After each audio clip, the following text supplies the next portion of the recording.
Bienvenidos, estamos junto a Jerjes Justiniano Talavera. Gracias, don Jerjes, por haber aceptado nuestra invitación. Abogado con una larguísima trayectoria académica, ha sido rector 2 veces de nuestras universidades públicas, con una larga carrera política también, y bueno, por un tránsito por la función pública, historia que nos va a contar Jerjes Justiniano desde el principio, ¿dónde nació? Muchas gracias. Un gusto de participar en un programa además con tan buena iniciativa, porque hacer historia a través de los protagonistas realmente es importante. No ahora, a lo mejor, pero después de que desaparezcamos va a quedar viviente, va a quedar la imagen relatada por uno mismo de lo que fue o hizo o dejó de hacer también, Jimena, ¿no es cierto? A veces. Porque, claro, hablar en primera persona siempre, claro, a algunos nos gusta mucho, entonces, pero siempre trae riesgos. Los riesgos es que o exageras demasiado o te olvidas de cosas importantes. Y entonces, por esa razón siempre es una verdadera hazaña poder hablar sobre uno mismo con equilibrio. Bueno, y eso lo voy a intentar hacer. Bueno, no sé si me va a resultar fácil o difícil. Gracias por hacer el intento con nosotros. Muchas gracias. Adelante. Muy bien. Bueno, yo le quiero decir, querida Jimena, de que Jerjes Justiniano Talavera es campesino. Yo soy provinciano. Mis padres son de clase media, eran estancieros. Mi señor padre es de San José de Chiquito, don Dagoberto Justiniano Ardaya, y mi señora madre es de San Ignacio de Velasco, doña Ángela Talavera Roca. Doña Ángela Talavera Roca es hija de mi abuelo, era un cruceño que en la época de la goma fue enviado por la casa Essner en ese entonces, la casa alemana posteriormente, después la casa Hansa, fue enviado a San Ignacio de Velasco para rescatar la goma, en la época de la goma. Entonces mi abuelo se llamaba Vicente Talavera Saucedo. Conoció a una distinguida señora en San Ignacio de Velasco, quien es mi abuelita, mi señora abuela, Sofía Roca Arredondo, esa es mi abuela.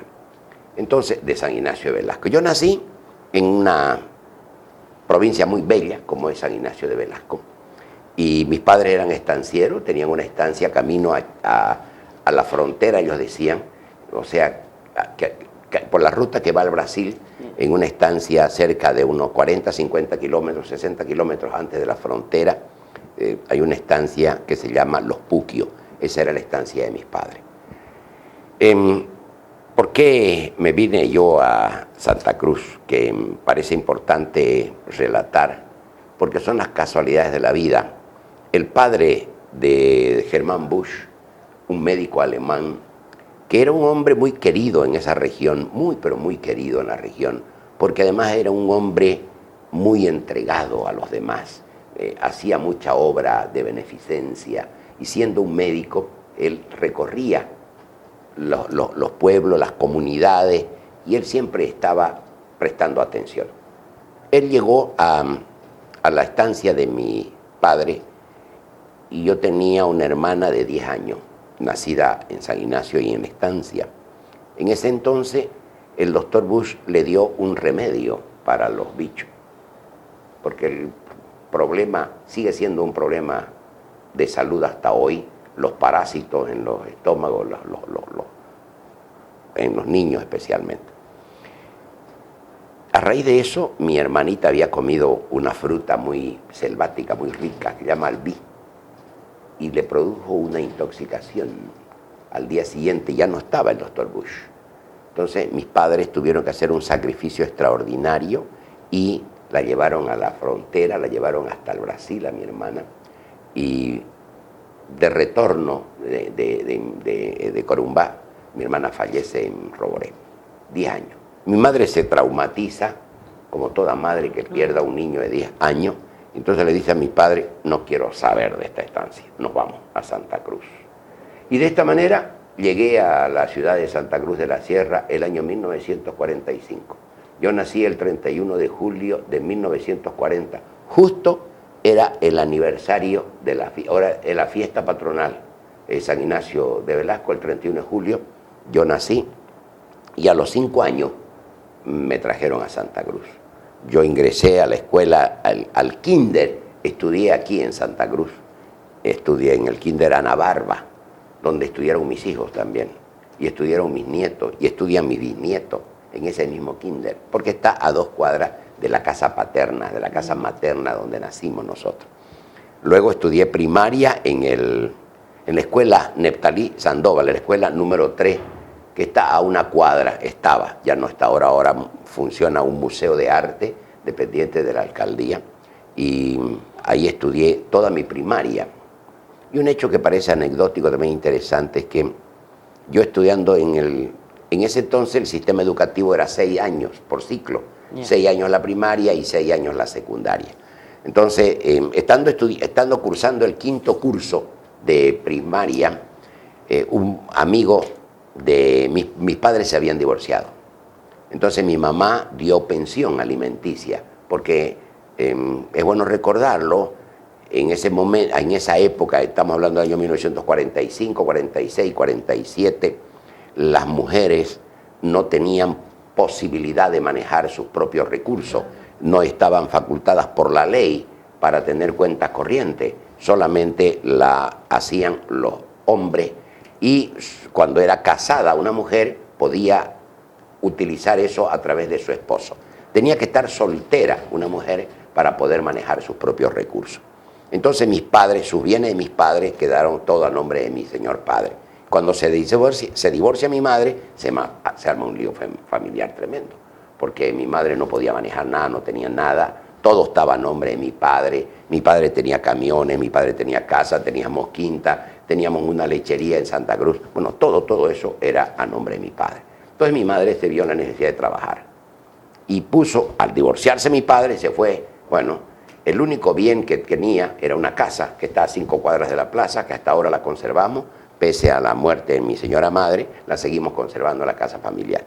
Y esa fue la casa en la que mi madre tuvo que pelear 11 años, por lo que se llama la partición de bienes. El divorcio duró 1 año, pero 11 años por la partición de bienes, o sea, entonces comprenderás que una señora como esa, traumada, un divorcio y 11 años de pleito para conservar su casa, un odio profundo a los abogados, al extremo que cuando yo le quise plantear que yo quería estudiar Derecho, mi madre me regaló un Jeep, un vehículo.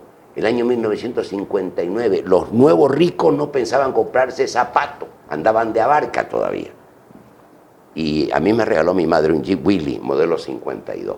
Entonces, con ese yo me inscribí, sin embargo, en la Facultad de Derecho, porque mi madre prefería verme de chofer antes de que sea abogado. Los odiaba tan entrañablemente a los abogados, tenía tan mala imagen, que un día le tuve que decir, yo tenía que haberme ido a estudiar a Montevideo. Ya tenía puesto en una universidad para estudiar medicina, que era el sueño de mi madre. Y yo hablé con mi familia adventista. Toda mi madre y mis hermanas son adventistas.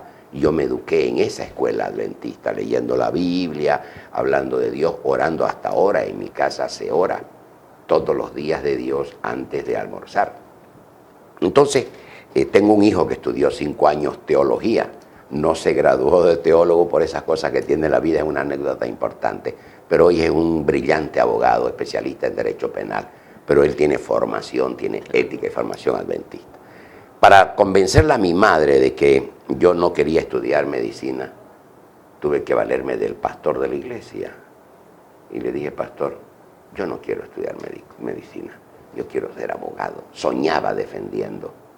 Yo me soñaba discutiendo. En ese entonces, las películas que podíamos observar nosotros los muchachos, era en mi época, estamos hablando del año 55, 56, 54, 55, tenía 14, 15 años, eran las películas mexicanas. Y uno de los dramas más comunes que nos presentaban las películas mexicanas eran los divorcios, los estrados judiciales, las peleas de familia, eran lo común de las películas mexicanas. Entonces a mí me apasionaba el derecho y me apasionaba al extremo que yo siempre quise estudiar Derecho. Yo estudié y me formé como abogado por vocación, porque mi madre nunca me preguntó cómo te está yendo en la facultad. Como le digo, me regaló un Jeep para que yo sea taxista antes de verme de abogado. Y yo tuve que venderlo el Jeep para no ser taxista y dedicarme a estudiar Derecho. Esa es un poco la historia y pasé de quinto a primero. Pasé de quinto a primero porque yo hice 2 cursos simultáneamente. Mi madre daba pensión y había un profesor de escuela que era pensionado, el director de la escuela precisamente, del colegio nocturno, una escuela nocturna. Y le dijo, ¿por qué no lo ponemos a Jerez? A ver, a lo mejor responde, lo ponemos en sexto. Entonces yo cursé el quinto en la escuela primaria en las mañanas, mañana y tarde era entonces, y el sexto lo hice en la noche, de manera simultánea. Y en los 2 cursos pasé. Entonces pasé a primero secundaria, pero lo perdí porque era muy niño. Llegué al primer año de secundaria a mis 11 años y me mandaron al Colegio Nacional Nocturno, mejor dicho, me mandaron al Colegio Nacional Florida. Y cometí el error, mi madre cometió el error de mandarme de pantalones cortos, usábamos pantalones cortos, y ya para la secundaria eso era un delito, ya sos jovencito, tenés que ir de pantalón largo. Entonces te hacían una especie de bautizo en el colegio, se llamaba empajarlo, o sea, lo llevaban al segundo patio donde había una cancha, había grama, entonces te ponían grama y encima te orinaban. Entonces, y a mí mi madre me había regalado, porque yo pasé de quinto a primero, un Mango Parker, 21 me recuerdo bien, era mi lujo, pues, una cosa. En Santa Cruz usábamos tintero, íbamos al colegio con los tinteros y con lapiceros, con tinta Illinois, me acuerdo, para escribir a mano. Entonces siempre tus manos tenían tinta azul, tinta roja, porque además nos hacían 2 colores. Los títulos eran con rojo y las otras con azul. Entonces teníamos que usar con los 2 tinteros. Y mi madre me regaló un Parker porque había pasado de quinto. Me dio a escoger, ¿querés una bicicleta o qué querés? Me dijo. Yo le dije, prefiero un Mango Parker. Era mi lujo. Y ese día lo perdí. Entonces me lo robaron. Lo perdí ahí en la tragedia. El hecho fue que no volví al colegio. Me dio miedo. Tenía 11 años. No volví al colegio. O sea que lo perdí ese año.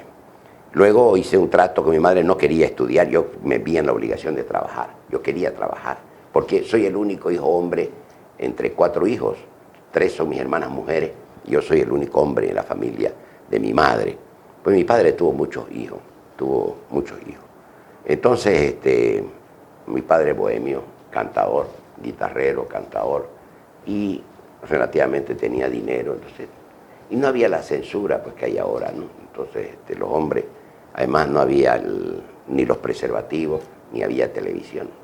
Entonces los padres tenían la cantidad de hijos que tenían de relación. Un poco esa es la historia de y entré a la secundaria. En mi secundaria estudié en el Colegio Nacional Nocturno Círculo de Amigos, del que de ahí salí bachiller. Estudié los 6 años de mi secundaria, lo hice en el Colegio Nacional Nocturno Círculo de Amigos. Fui presidente del centro interno del centro estudiante. Fui presidente de mi promoción.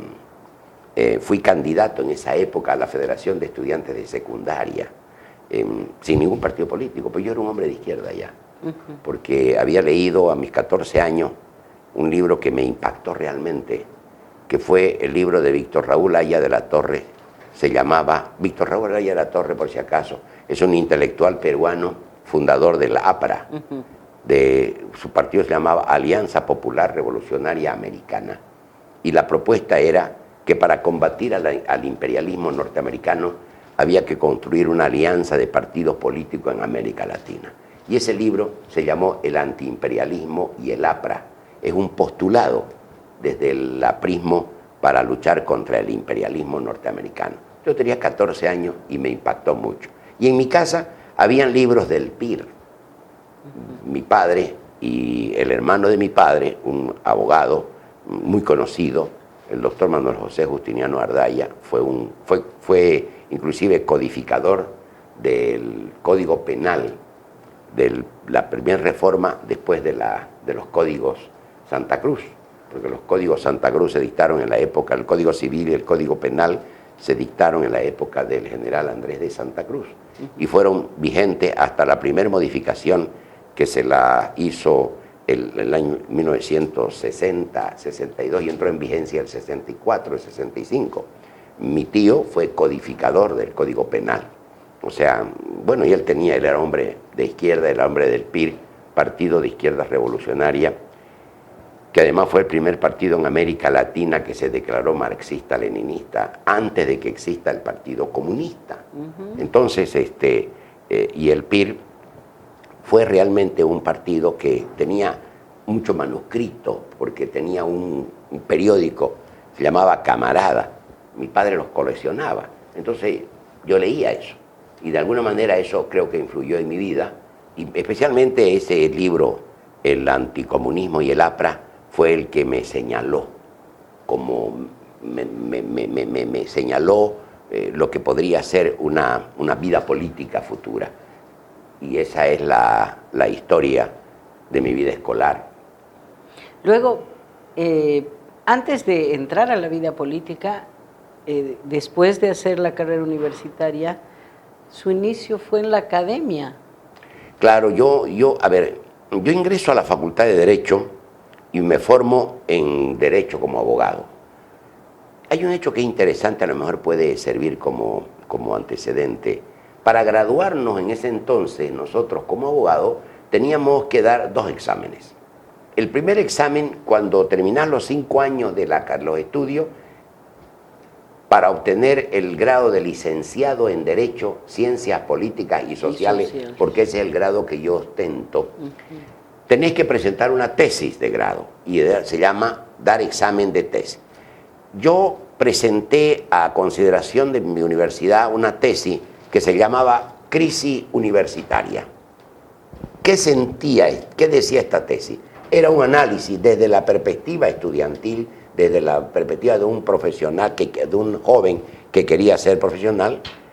Era el análisis de la crisis de la Universidad Autónoma Gabriel René Moreno y cuáles debían ser los caminos de solución. Esa tesis originó un debate entre profesores. Uno de mis profesores decía: esta no es una tesis de grado, no puede presentar un estudiante un estudio crítico que no es una tesis. Y otro profesor dijo: no, es una tesis, porque es una propuesta que está haciendo desde su perspectiva, es una propuesta bien contradictoria. Además, es una propuesta, porque el otro decía que era una sarta de críticas que yo hacía sin ningún fundamento. Entonces, y el otro profesor dijo: está escrito esos informes. El uno decía que se rechace, y el otro dice: no, es una tesis y como tal es un tema que debe ser escuchado el postulante. Tiene derecho a defenderlo, su punto de vista. De ahí nace la contradicción en la que yo me moví siempre. Jimena, el tercer profesor, el dirimidor, era el que tenía que dirimir. ¿Por qué? Porque el tribunal estaba compuesto por 2 profesores titulares y 1 invitado. Entonces, el invitado, que era de la misma facultad, él opina y dice: yo creo de que se lo debe escuchar al postulante. Y el postulante tiene derecho a decir su verdad. Y de esta manera yo doy la tesis para obtener el grado de licenciado en Derecho con el tema crisis universitario, que es la crisis de mi universidad, es la crisis de la Universidad Autónoma Gabriel René Moreno. Me gradúo de abogado y me dedico a hacer, evidentemente, la vida pública que debería ser. Pero antes, Jimena, hay un detalle que también es importante conocerlo, porque tiene que ver con el fenómeno posterior. Cuando era estudiante, inclusive antes de estar en la vida, en la universidad, era estudiante de secundaria, un famoso locutor en Santa Cruz, don Loris Araúz Medina, convoca un concurso para locutores de radio. Habían 2 radios nomás. Era la radio Grigotá y la radio rural. No había más que esas 2 radios. Poco después aparece la radio Amboró y después aparecen las otras radios. Radio Centenario. Bueno, ahora ya no hay un espacio en el dial que no exista una radio. Cada dos números hay una radio. Yo me presenté porque a mí me gustaba mucho leer y leía muy bien. Claro, me comía la S como buen camba, me comía en lugar de la H pronunciamos la J, como hablamos los cambas, ¿no? Entonces yo naturalmente camba y además con esas características me presenté sin embargo y gané el concurso porque probablemente tenía buen timbre de voz, además tenía una lectura más o menos regular, pausada, y fui locutor de radio. Ajá. Entonces, en este papel de ser locutor de radio, trabajé en la radio, llegué a ser director de la radio Grigotá, llegué a ser director de la radio rural, que hoy es la radio Santa Cruz, la famosa radio Santa Cruz, fui director radio. En estas funciones fundé el primer sindicato de trabajadores, se llamaba Sindicato de Locutores y Operadores, en Santa Cruz, del cual fui su primer secretario general. Al año siguiente vinieron unos dos collitas de Cochabamba y La Paz y nos plantearon que nos organicemos para ir al Congreso Nacional. Primero fuimos a una conferencia en Cochabamba.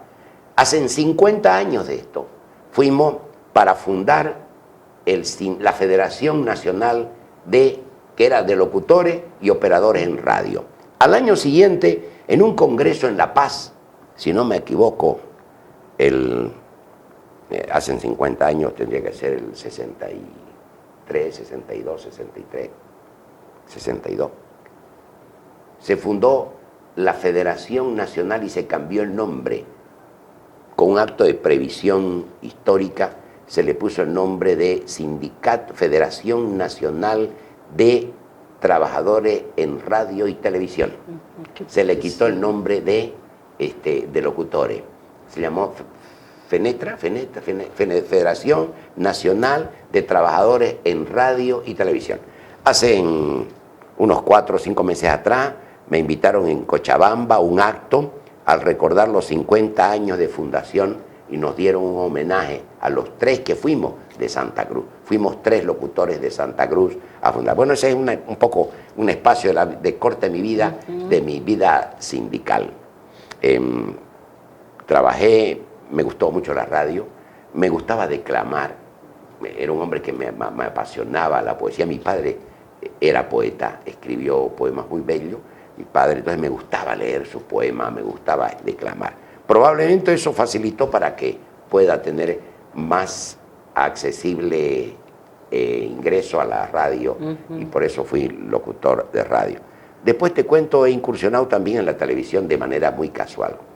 Un amigo, director de un programa en televisión, me invitó para que yo modere una serie de 4 programas. Estaba en moda la discusión del centralismo y la descentralización en Santa Cruz. En ese entonces acepté moderar esos 4 debates, y fueron debates muy, muy connotados, muy, muy grandes. Entonces, según la crítica de los periódicos, lo hice muy bien, y fue un buen moderador. Entonces el director del canal me invitó: te propongo que dirijas un programa, Jerez, vas a dirigir un programa de televisión. Bueno, me gusta. Y de esa manera durante 2 años dirigí un programa de televisión que se llamaba Sesión Debate, y eran los lunes de debate, eran los lunes de debate, era un programa donde se hacía debate, se hacía mucho debate. Tuve otro programa en televisión, pero fue ya más con un contenido político. Yo me presenté a las elecciones después de haber sido rector de la Universidad del Estado, del rector elegido de la Universidad Autónoma Gabriel R. Moreno. Yo traje como propuesta el defensor del pueblo, y yo me lancé como el defensor del pueblo. Yo quiero ser el postulante, me fui con el Partido Socialista, y tuvimos una excelente votación, sacamos 2 concejales, le ganamos al MNR. Ahí fue cuando nos hicieron un fraude, y durante 2 años se sentó un concejal en el fraude. Yo le decía: se ha sentado aquí un concejal del fraude durante 2 años en el Consejo Municipal. Entonces, abrí un programa de televisión. En ese entonces yo tenía posibilidades porque era el rector de la Universidad del Estado y era al mismo tiempo concejal municipal. porque ya no me presenté, por segunda vez no me presenté para ser alcalde, me presenté para ser concejal y salí concejal por segunda vez, y mejor dicho por primera vez, y fui rector de la universidad. Al mismo tiempo fui presidente del Consejo Municipal y al mismo tiempo fui presidente del Consejo Universitario. Y abrí un espacio de televisión que se llamaba El Defensor del Pueblo. Era un programa en las tardes que también tuvo mucho éxito, mucho éxito. Bueno, no sé, he entreverado las cosas, no sé, no lo he hecho ordenadamente. No importa, pero un poco que antes de la vida académica viene la sindical. Lo que no nos ha contado don Jerjes es en qué momento se produce y por qué el vínculo con el Partido Socialista para esa candidatura. Bueno, en la vida universitaria yo era un dirigente universitario, era un líder universitario. En la vida fui en colegio, fui el líder de mi colegio, fui el presidente del centro interno de mi colegio, fui el presidente de la promoción y fui candidato a la Federación de Estudiantes de Secundaria. Y también gané esa elección. Me hicieron un fraude por mi inexperiencia y por esa razón otra candidatura salió electa. Me cambiaron los 6 delegados de un colegio, yo no me di cuenta. Cuando al momento de la votación aparecieron otros delegados que no habían sido designados, fue una maniobra, evidentemente, y que me hizo que yo pierda la elección por 2 votos. Por 2 votos perdí la elección. Entonces, fui dirigente estudiantil. Cuando ingreso a la universidad, yo soy un hombre que me apasiona la política. Me apasiona la política desde la academia, por cierto. Me gustaba leerla, la política, me gustaba conversarla, me gustaba discutir la política. En ese entonces, yo quiero poner un informe. Yo estudié del año 1960 al 64. Fueron los 5 años de academia de la Facultad de Derecho. La discusión, en esa época, compañero, los jóvenes pintábamos fusiles en las paredes. En ese entonces los jóvenes discutíamos y había una discusión de fondo. Había una discusión ideológica. Se discutía en las universidades si la revolución debería ser armada, si la revolución debería ser popular, si el cambio tenía que ser a través de la guerra de guerrilla, si teníamos que ser el foquismo, esa era la discusión. Los temas de la discusión política tenían que ver con aspectos ideológicos, fundamentalmente. Entonces, esa es mi generación. De esa generación yo formo parte de los debates ideológicos. Habían 2 corrientes muy fuertes en la universidad. En la Universidad Autónoma Gabriel René Moreno, desde el año 1954, estando la revolución del 52, cuando don Juan Lechín era un poderoso dirigente de la Central Obrera, don Juan Lechín promueve un mecanismo por el cual las universidades deberían ser parte de la Revolución Nacional. Y se produce lo que se llama la revolución universitaria.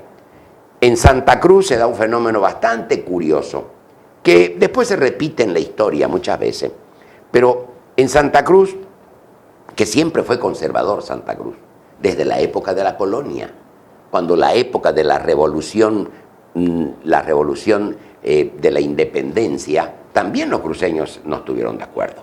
La mayoría, los sectores dominantes de la Santa Cruz eran tradicionalistas.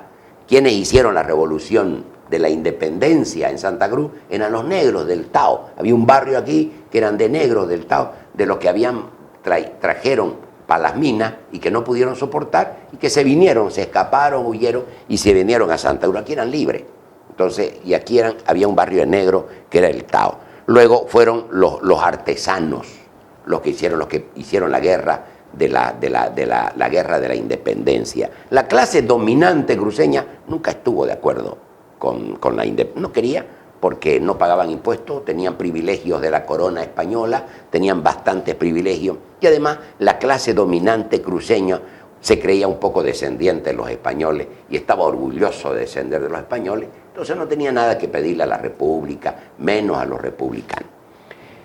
En este ámbito traslado la escena al año 1954.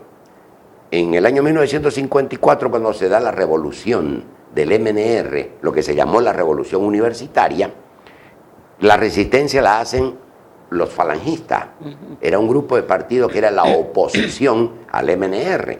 Nacieron juntos, casi juntos, el MNR y la Falange. Y tenían ideológicamente vínculos. Solamente las formas era la que la diferenciaba. Era un nacionalismo a ultranza, la Falange Socialista, porque era medio místico, el fundador de la Falange, como tal, era extremista en los términos de lo que significaba la pureza espiritual, la lucha. Entonces creó un ambiente de fortaleza entre los jóvenes. Entonces los falangistas eran especialmente jóvenes. Y estos jóvenes falangistas se unieron con los jóvenes del Partido Comunista contra el MNR. Y de esta manera la Universidad Autónoma Gabriel René Moreno quedó en manos de los falangistas. Desde el año 1954-55 de la Revolución fue controlada totalmente por la Falange Socialista Boliviana, y que indudablemente se desarrolla, y tenían los rectores que vinieron después, a excepción del primer rector progresista que tuvo la universidad, fue el doctor Rolando Roca Aguilera, que fue un producto de una otra revolución que se da en la universidad, que ya tiene un contenido más bien ideológico, más bien influenciado por lo que serían las corrientes marxistas dentro de la universidad.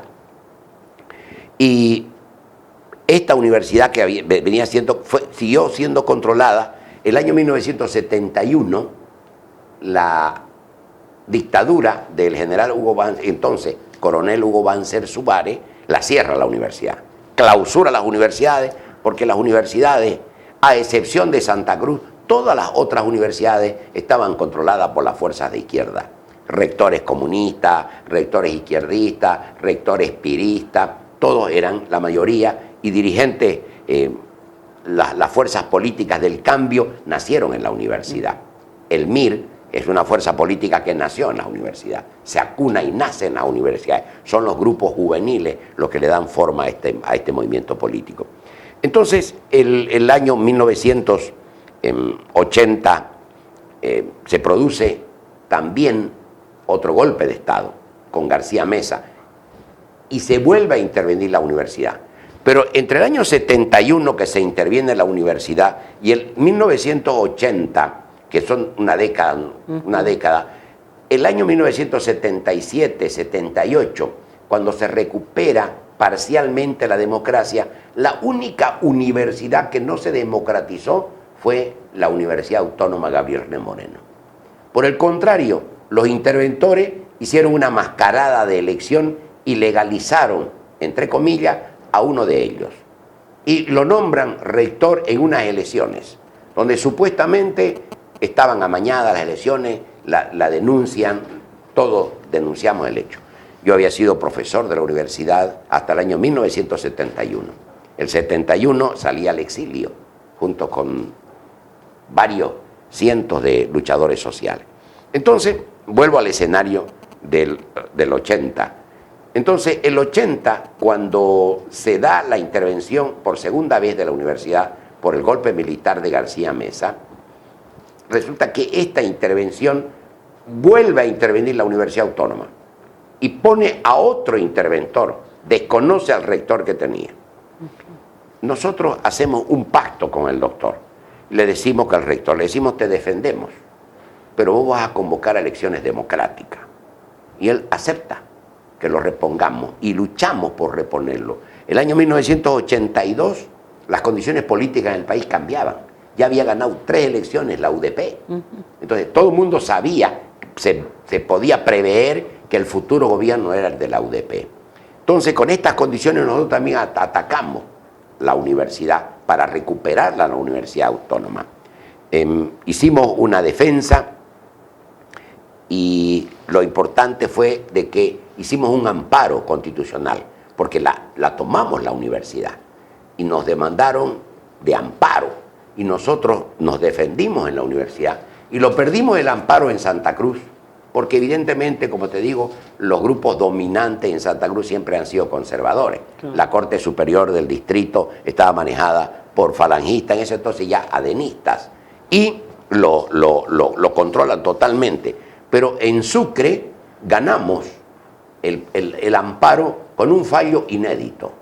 Inédito porque es toda una pieza jurídica, filosófica, que defiende la autonomía universitaria.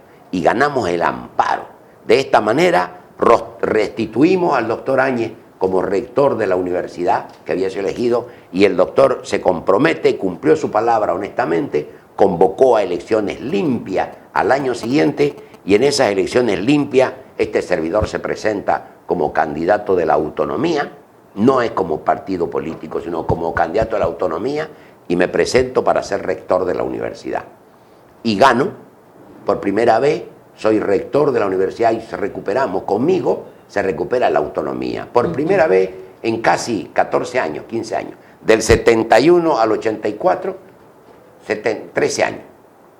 Después de 13 años recuperamos la autonomía universitaria y soy, puedo decirlo con legítimo orgullo, el primer rector autonomista en Gabriel René Moreno después de la intervención, después de la revolución del 54, que fue la revolución de intervención del MNR en las universidades.